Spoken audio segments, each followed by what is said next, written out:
여러분 자유하십니까? 자유하시나요? 자유하는 사람들의 특성은요, 얼굴빛이 밝아요. 미소가 있고요, 기쁨이 넘쳐나요.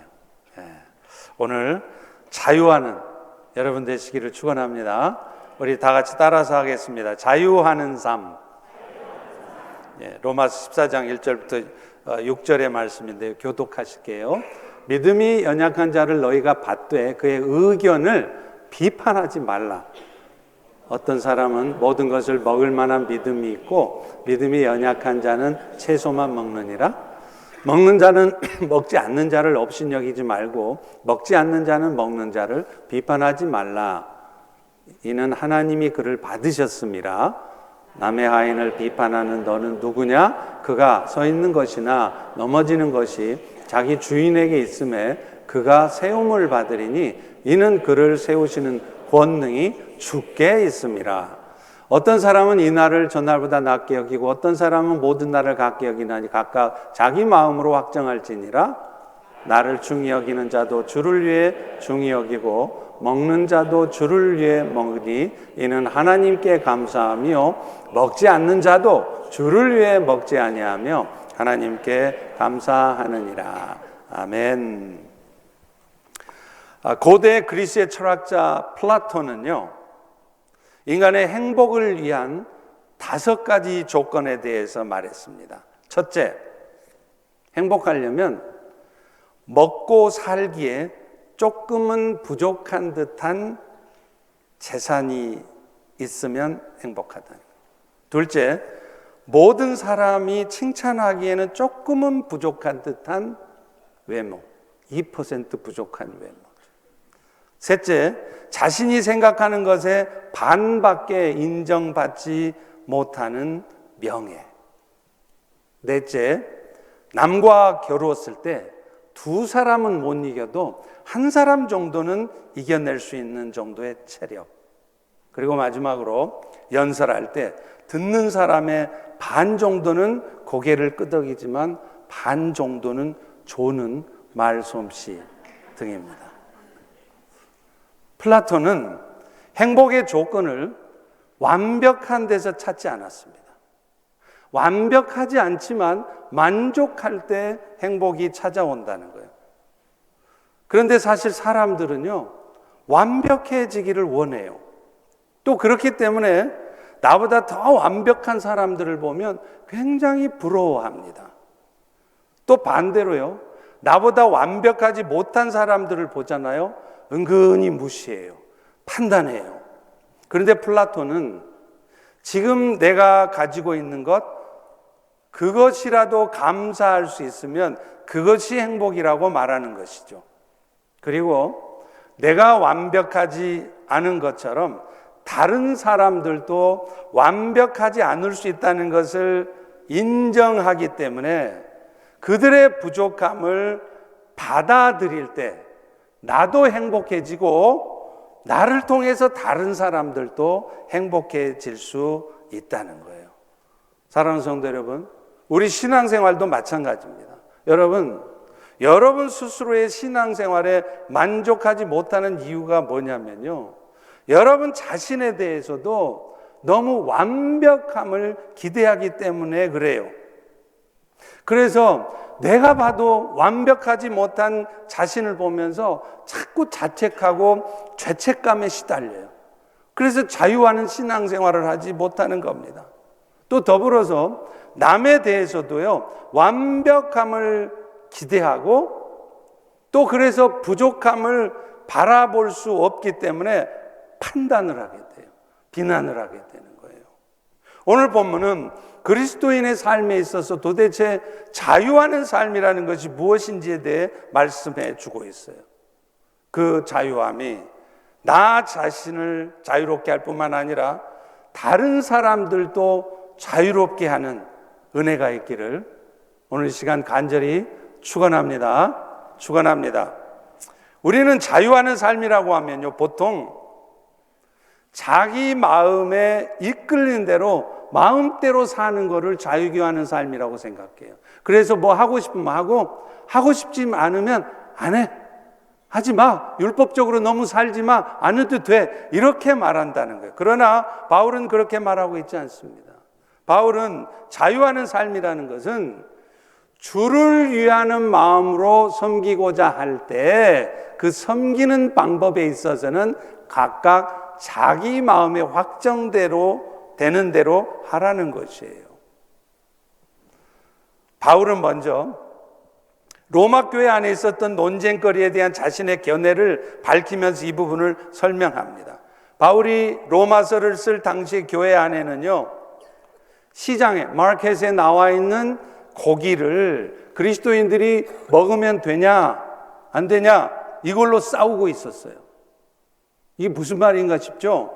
당시에는요, 시장에 나와 있는 고기들이 대부분 우상 숭배하는데 들여졌다가 남아서 그것을 아까우니까 팔려고 시장에 나와 있는 고기들이었던 거예요.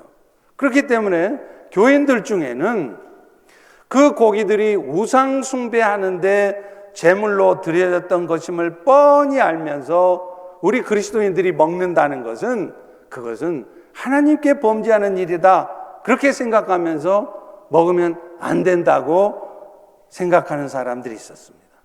근데 또 반면 어떤 사람들은요, 그것이 설사 우상 숭배하는 데 드려졌던 고기라 해도 그 고기를 먹는 사람의 마음이 우상 숭배하는 마음이 아니면 되지, 고기 먹느냐 안 먹느냐가 그게 신앙과 무슨 상관이 있느냐, 먹어도 된다, 이렇게 말을 하고 있다는 거예요. 문제는 이런 부분에 대해서 서로 다른 생각을 가지고 있는 사람들이 서로를 인정해 주지 않고 상대편의 생각이 틀렸다고 말한다는 것입니다. 고기를 먹을 수 있다고 말하는 사람들은요, 고기를 먹지 못하고 아니 우상숭배한 고기를 어떻게 먹어, 그러면서 채소만 먹고 있는 사람들을 믿음 없는 사람들이라고 판단을 해요. 또 반대로요, 고기를 먹으면 안 된다고 생각하는 사람들은 오히려 우상 숭배하는 데 들여진 고기를 우리 그리스도인들이 어떻게 먹을 수 있느냐, 그러면서 그런 사람들을 당신들이야말로 믿음 없는 사람이라고 비난을 하는 것입니다. 여러분, 이런 생각에 대해서 여러분 생각은 어떠신가요? 애매하죠? 사도 바울은요, 이 부분에 대해서 다음과 같이 말합니다. 먼저 우상 숭배하는 데 사용됐던 고기라 할지라도 먹을 수 있다고 말하는 사람들을 바울은 뭐라 그러냐면 믿음 있는 사람이라고 말한다는 거예요. 1절, 2절을 보시기 바랍니다. 믿음이 연약한 자를 너희가 받되 그의 의견을 비판하지 말라. 그 다음이 중요해요. 어떤 사람은 모든 것을 먹을 만한 믿음이 있고, 그 다음에 믿음이 연약한 자가 고기를 안 먹고 채소만 먹는다는 겁니다.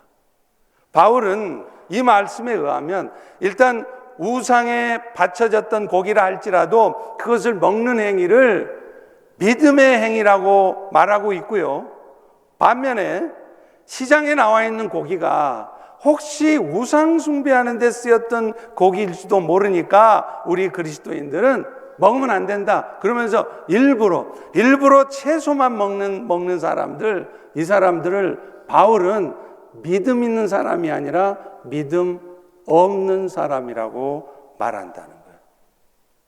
여러분이 약간의 혼돈이 오실 텐데 이 부분에 대해서는 설명이 좀 필요할 것 같습니다. 사실 바울은 이 우상 숭배한 데 쓰여졌던 고기, 그러니까 고사떡, 고사 지낸 떡을 먹으면 되냐 안 되냐 하는 문제에 대해서 이미 고린도전서에서 설명을 한 적이 있어요. 고린도전서 10장 18절 21절에 보면 이렇게 말합니다. 제물을 먹는 자들이 제단에 참여하는 자들이 아니냐. 무릇 이방인이 제사하는 것은 귀신에게 제사하는 것이고 하나님께 제사하는 것이 아니니 너희가 귀신과 교제하는 자 되기를 원치 않노라.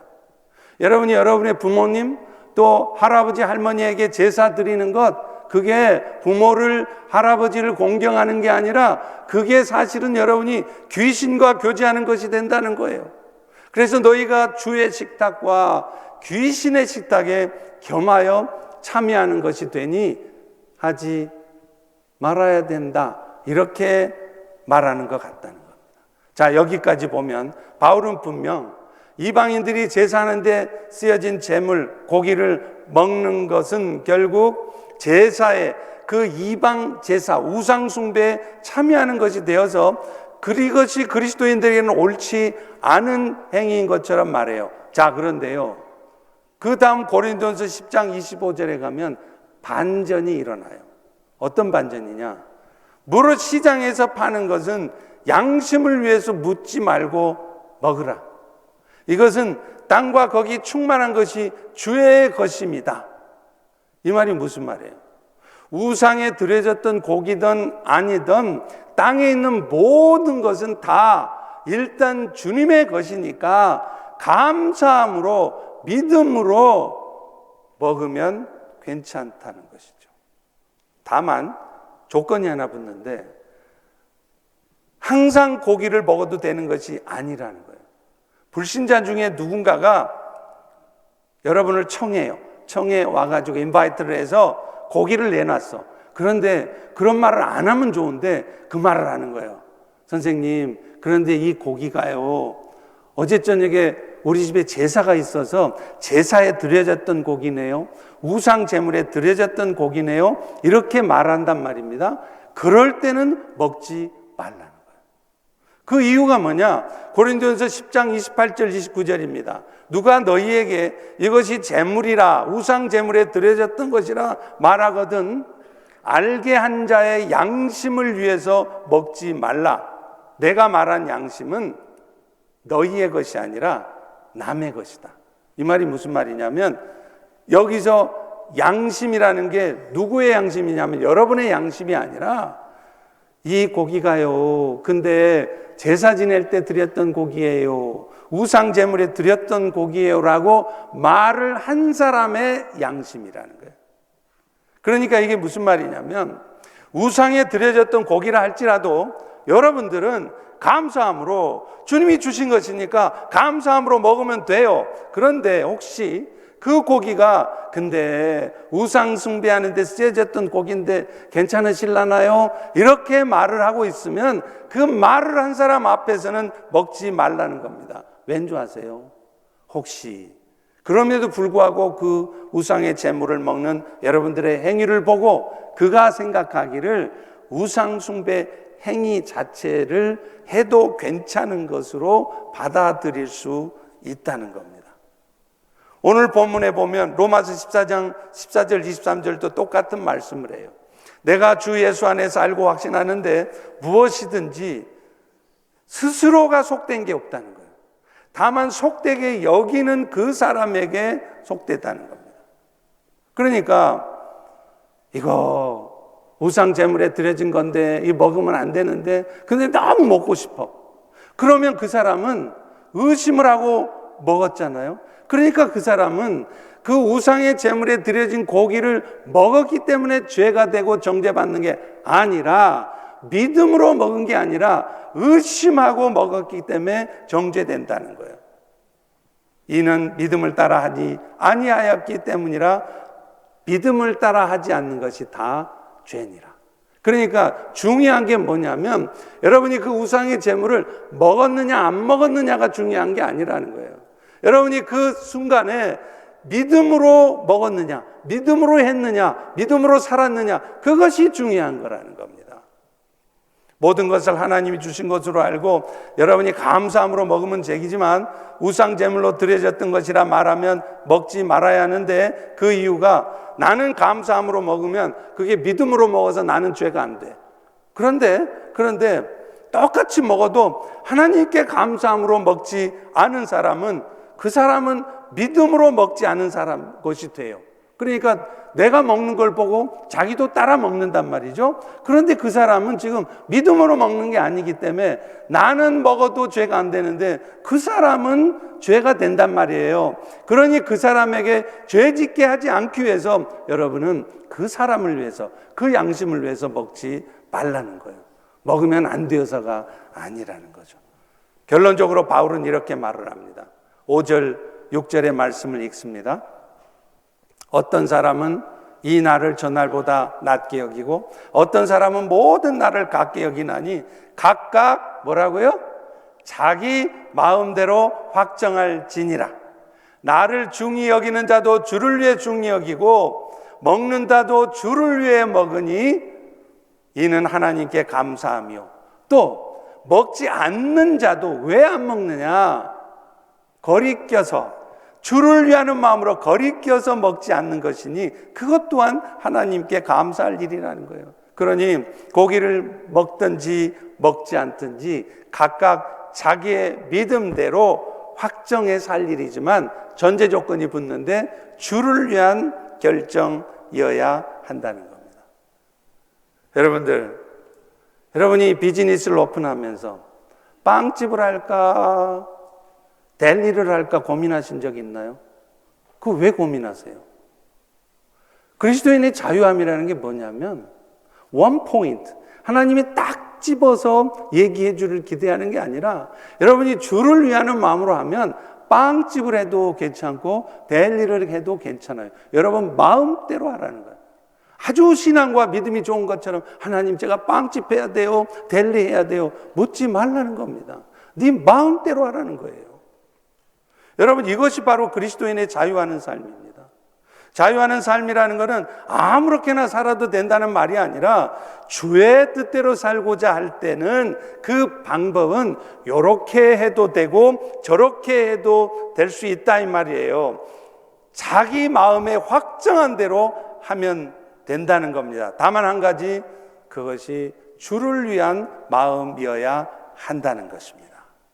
할렐루야, 할렐루야. 두 번째로 오늘 본문에서 바울은요, 자유하는 삶을 뭐라고 말을 하느냐면 이렇게 나만 자유로운 게 아니라 다른 형제들에 대해서도 함부로 판단하고 비난하고 그러지 말라는 거예요. 다른 형제들에 대해서도 자유하는 것, 그것이 자유하는 삶이라는 겁니다. 우리 3절을 다시 한번 읽어볼까요? 시작. 먹는 자는 먹지 않는 자를 업신여기지 말고 먹지 않는 자는 먹는 자를 비판하지 말라. 왜요? 이는 하나님이 그들 모두를 받으셨습니다. 모든 것을 먹을 만한 믿음이 있는 사람들 입장에서 보면 지금 고기도 못 먹고 막 그 주저주저 하면서 아니 이게 우상에 드려졌던 거라면서 고사떡이라면서 하면서 채소만 먹고 있는 사람 보면 그게 답답해 보여요. 왜 이렇게 믿음이 없어? 믿음 없어 보입니다. 실제로 로마 교회 안에는요, 우상에 바쳐진 고기라 할지라도 먹을 만한 믿음을 가졌던 사람들은 그렇지 못한 사람들을 믿음 없다고 업신여기고 있었어요. 또 반대로요, 고기를 먹지 않는 사람들은 아니 어떻게 예수 믿는 사람이, 하나님의 은혜를 받은 사람들이 하나님이 싫어하는 우상 숭배에 드려졌던 고기를 먹을 수 있느냐? 나는 못 먹어 하면서 오히려 그것을 먹는 믿음 있는 사람들을 자신 나름대로 판단을 했다는 겁니다. 서로 자기 생각이 맞다고 싸우고 있는 것이었죠. 그러나 여러분, 내가 보기에 믿음 없어 보이는 그 형제도 먼저 하나님이 받으신 형제라는 것을 기억하셔야 돼요. 하나님께서 받으시고 하나님께서 그의 영혼을 위해서 아들 예수 그리스도를 십자가에 희생하게 한 형제라는 것을 먼저 생각하라는 거예요.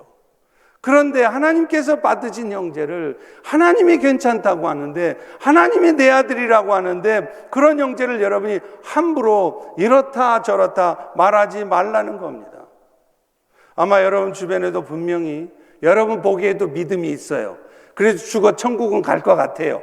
그런데 문제는 아직 믿음이 굳건하지 못해.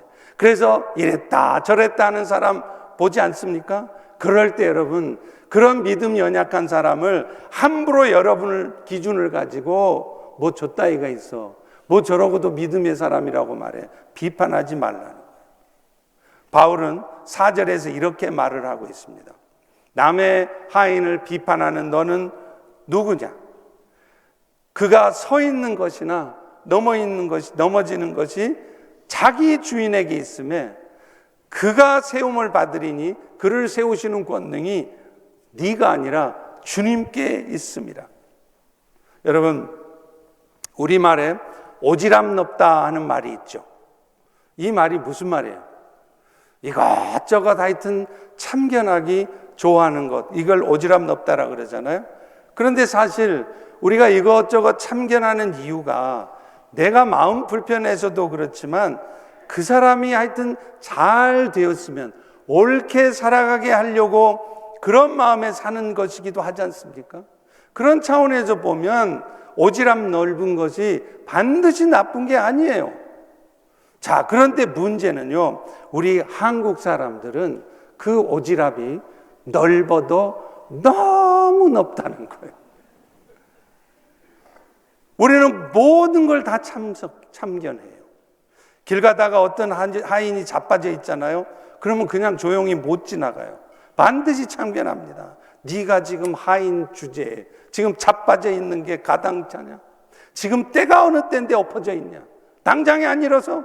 이렇게 참견한다는 거예요. 사실 유난히 우리 한인교회에 말도 많고 탈도 많은 이유가 그것 때문입니다. 우리 한국 사람들의 문화 자체가 오지랖 문화예요. 오지랖퍼들이 한인교회는 너무 많아. 다 참견해요. 또 그렇게 참견하는 것이 굉장히 교회를 위하는 것으로 굉장히 좋은 것이라고 생각한다는 거예요. 그런데 오늘 본문 4절을 다시 한번 보세요. 여러분 보기에 비난하고 싶은 그 사람이 자빠져 있는 것이나 서 있는 것이 그 사람의 주인이신 주님께 달려있는 것이라는 겁니다. 주님이 때가 되면 알아서 일으켜 세우실 거라는 거예요. 하인이 넘어지고 서고 하는 일은요, 여러분들이 단속할 일이 아닙니다. 사실은 그를 받으신, 그를 불러주신 그분의 주인이신 주님께서 하실 일이에요. 우리를 위해서 뿐만 아니라 여러분 보기에는 참 믿음 없어 보이는 여러분의 남편, 여러분 보기에는 참 믿음 없어 보이는 교회의 또 다른 그 지체를 위해서 십자가에서 죽기까지 하신 예수님께서 그 형제를 넘어져 있으면 세우신다는 거예요. 그 권능은 여러분의 입에 달려있지 않다는 거예요. 그분께 달려있다는 것입니다. 한번 택하셨으면 그분은 끝까지 책임지시는 분이시기 때문에 누군가가 자빠져 있으면 여러분 눈에 보기에는 참 한심하고 정말 믿음 없어 보여도 하나님의 때가 되면 그 사람을 주님이 일으켜 세우신다는 거예요. 물론 그렇다고 해서 어떤 상황에서도 어떤 잘못된 일도 우리가 간섭하지 말라는 말은 아니에요. 때로는 잘못을 바로 잡아줘야 되고요. 그런 일을 위해서 여러분이 어떤 액션을 취해야 될 때도 분명히 있습니다. 그러나 기억하십시오. 여러분이 어떤 조치나 행동을 했다고 해서 그 넘어진 사람이 일어서는 게 아니라는 거예요. 저도 그렇더라고요. 교회 안에 얼마나 수많은 넘어진 사람이 있습니까? 아무리 신방하고 찾아가도 아무리 말씀을 전하고 해도 안 바뀌어요. 내 힘으로 되는 게 아니더라고요. 그 넘어진 사람을 일으켜 세우는 사람은 주님이에요. 그러므로 우리가 할 일은 그 넘어진 사람을 위해서 기도할 뿐 여러분들이 참견하지 말라는 거예요. 여러분이 비난하고 판단하지 말라는 거예요. 그럴 때 여러분의 마음의 자유함이 사라지는 겁니다. 여러분의 신앙생활이 너무나 답답하고 분노가 치미는 겁니다. 내가 다 고쳐놓고 내가 다 세워놓으려고 하지 마시라는 거예요. 그런데 우리는 그게 잘 안 되잖아요. 내가 자꾸 일으켜 세우려고 하고 오지랖 넓게 이것저것 간섭하잖아요. 그런데 기억하십시오. 여러분의 그런 모습들이 결국은 상황을 더 어렵게 만들 수도 있다는 것을 아셔야 돼요. 나는 정말 선한 의도를 갖고 하는 말이고 정말 모든 것이 공동체가 다 잘 되게 하려고 하는 행동이었지만 오히려 그 반대 결과가 나올 수도 있다는 것을 아셔야 한다는 거예요. 존 로버츠 목사님이 Advocate라는 저널에다가 정말 희한한 칼럼을 썼어요. 칼럼 제목이 뭐냐면 담임 목사 축출법. Expel out, drive out. 그 담임 목사를 어떻게 쫓아내느냐? 로버츠 목사는요, 마음에 들지 않는 목사를 쫓아내기 위해서 5가지의 현명한 아이디어가 있는데 그 중에 하나만 해도 쫓아낼 수 있다는 거예요. 잘 기억하십시오. 첫째, 주일 설교 시 목사님과 눈을 마주치며 설교를 경청하고 때로 아멘까지 외치라는 거예요. 6개월쯤 지나면 신이 난 목사는 죽을 힘을 다해서 목회하다가 과로로 죽을 거라는 겁니다. 두 번째, 종종 목사님에게 찾아가서 목사님 오늘 설교에 짬빵 정말 은혜로웠어요. 격려의 말을 해주고요. 또 주변 사람들에게는 맨날 목사님의 단점만 막 야부리 트는 게 아니라 목사님의 장점을 널리 알리라는 거예요. 그러면 멀지 않아서 좋은 소문이 퍼져서 교인들이 막 몰려드는데 너무 많은 성도들이 한꺼번에 몰려와서 목사님이 밟혀 죽을 거라는 거예요. 셋째, 당장 이번 주 설교부터 설교가 끝나고 나면 목사님을 찾아가서 목사님 말씀에 제가 너무 은혜를 받았어요. 제가 이제 교회를 위해서 어떤 봉사를 하면 좋을까요? 하고 물어보라는 거예요. 그러면 목사님이 깜짝 놀라서 심장마비로 죽을 거라는 겁니다. 네 번째, 교회에서 멀어지고 있는 교인들을 방문하는 사역팀을 만들어서 전 교인이 그 일에 동참하게 만들래요. 그러면 목사는 우리 교인들이 전부 다 미쳤다고 생각해서 다른 교회로 도망갈 거라는 겁니다. 다섯 번째, 교우들을 모아서 정기적으로 담임 목사님과 가족을 위해서 열심히 기도하래요. 그러면 목사님의 설교가 더 내려워질 것이고, 그러면 그 소문을 듣고 큰 교회에서 그 목사님을 스카우트해 갈 거래요. 그런데 로버츠 목사님은요, 칼럼 말미에 주의해야 될 점 하나를 썼어요. 뭐냐면 주의할 것은 이 5가지 중에 한 가지라도 제대로 해보면 여러분은 결국 목사를 쫓아내고 싶지 않게 될 것인데 이것만 주의하면 된대. 이것만 주의하면 쫓아낼 수 있다. 여러분, 우스갯소리로 하는 얘기지만 뼈대 있는 얘기 아닙니까? 자유하는 삶을 살아야 될 우리들이 해야 될 일이 무엇인지를 말해주는 거예요. 사실 하나님께서 우리 인생 가운데 던져주신 모든 문제들, 그것이 여러분 자식 문제든 여러분 자신의 문제든 여러분의 건강과 재정의 문제든 모든 문제의 초점과 해결책은요, 바깥에 있지 않습니다. 항상 내 안에서 찾을 수 있어요. 그래서 내가 먼저 생각을 바꾸잖아요. 내가 생각을 바꾸면 그 바깥에 연약한 자가 긍휼히 여겨지게 되고요. 그를 긍휼히 여기기 시작하면 비로소 하나님께서 그 상황을 바꾸시고 그 사람을 바꿔 놓으시는 거예요. 그러므로 진정으로 자유하는 삶은 뭐냐? 연약한 사람들을 함부로 판단하고 비난하는 것이 아니라 그 연약한 지체를 하나님께 맡기고 여러분은 자유하는 것입니다. 그 자유하는 가운데 오히려 그 연약한 지체를 기다려주고 받아주고 축복해주는 것, 이것이 진짜 자유하는 삶이라는 거예요. 오늘 본문 10절과 11절은 이렇게 말씀합니다. 네가 어찌해서 너의 형제를 비판하느냐? 어찌해서 네 형제를 업신여기냐? 우리가 다 하나님의 심판대 앞에 서리라. 주께서 이르시되 모든 무릎이 내게 꿇을 것이요 모든 혀가 하나님께 자백하리라. 하나님 앞에 서면 여러분 모두가 각자의 행위에 대해서 자백하는 날이 올 것이고요, 그때가 되면 주님께서 최종적으로 여러분의 그들의 잘못을 다 심판할 것이라는 거예요. 그러니 여러분 자신이 자유하려면 판단하는 일은 그분께 맡기고, 요즘 세상 말로 하면 너나 잘하라는 말이에요. 그럴 때 진정 내 마음이 자유해지고 잃어버렸던 기쁨이 찾아오고 여러분의 마음에 평강과 감사가 임하는 것입니다. 할렐루야, 할렐루야. 마지막으로 자유하는 삶은요, 성령 안에서 평강과 희락을 쫓는 삶이라는 거예요. 우리 다 같이 17절을 읽어봅니다. 시작. 하나님의 나라는 먹는 것과 마시는 것이 아니요 오직 성령 안에 있는 의와 평강과 희락이라. 하나님의 나라는 고기를 먹으면 되냐 안 되냐 가지고 싸우는 게 아니라는 거예요. 절차와 방법이, 형식이 잘 지켜졌느냐 못 되었느냐 가지고 싸우는 게 아니라는 겁니다. 성령을 통해서 의를 이루어가고 오히려 평강과 희락을 쫓아 사는 거라는 거예요. 서로 화평하면서 서로 덕 세우는 일을 하고 있는 것, 이것이 예법을 가지고 싸우는 것보다, 형식과 절차를 가지고 싸우는 것보다 훨씬 더 중요하다는 말이에요.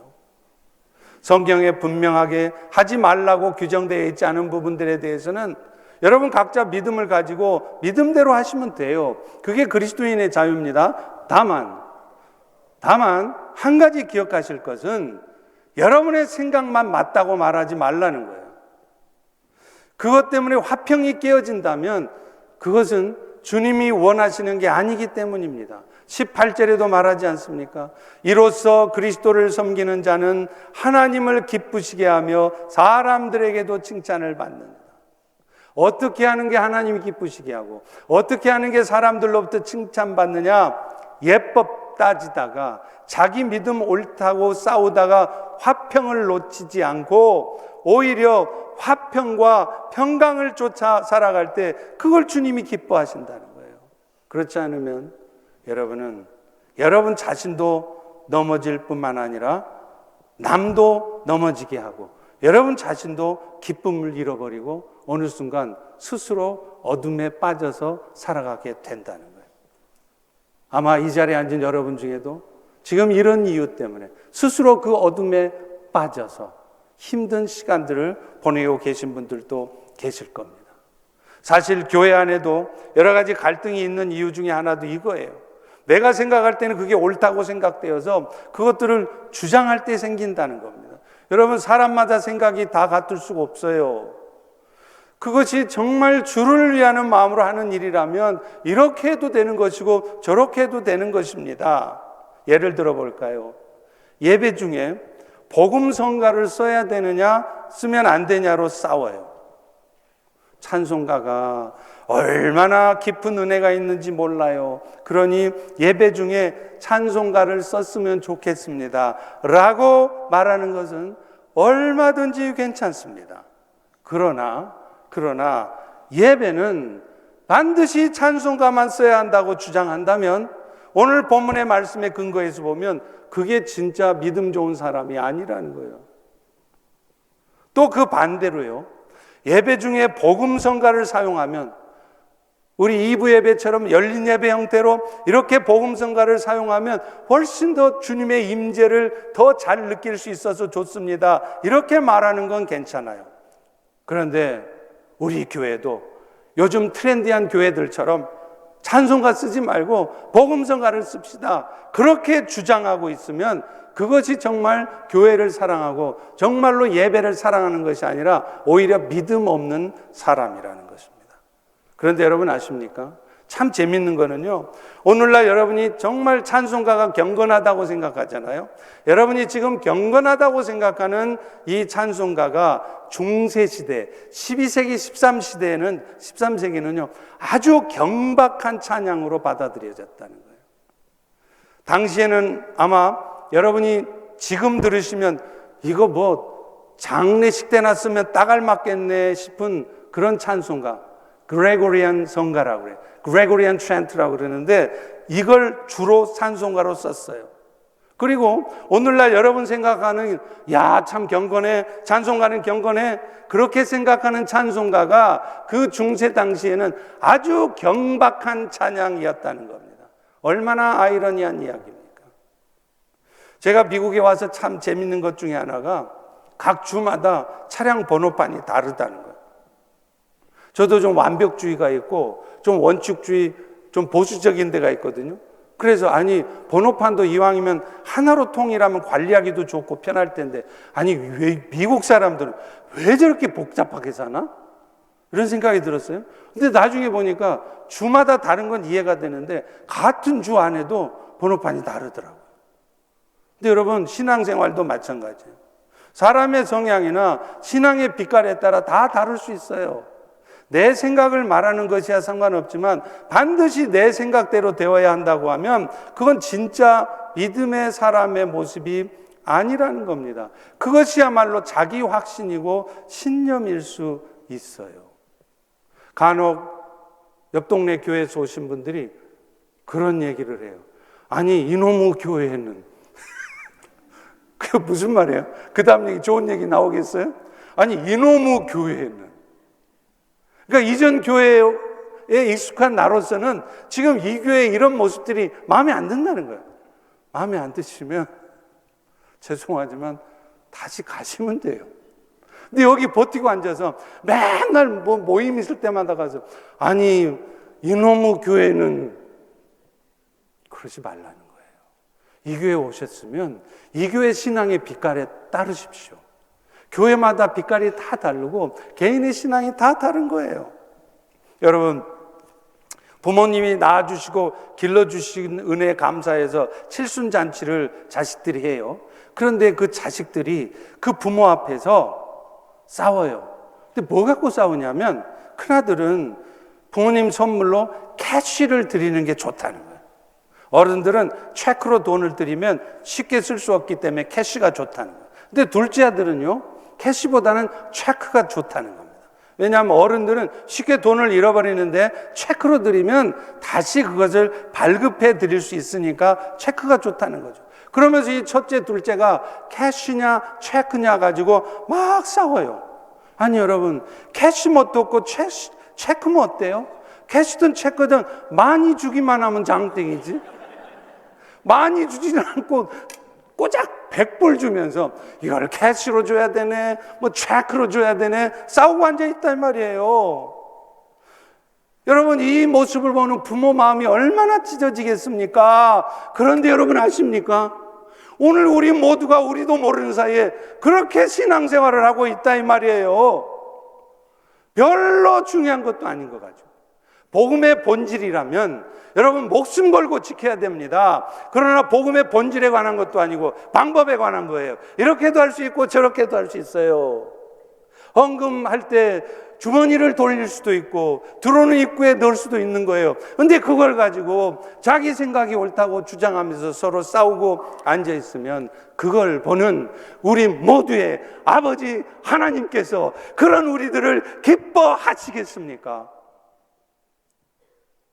내 안에 기쁨이 없게 된 이유가 혹시 여러분이 화평을 쫓아 사는 게 아니라 늘 판단하고 여러분 생각대로 살아가기 때문이 아닌지 돌아보셔야 돼요.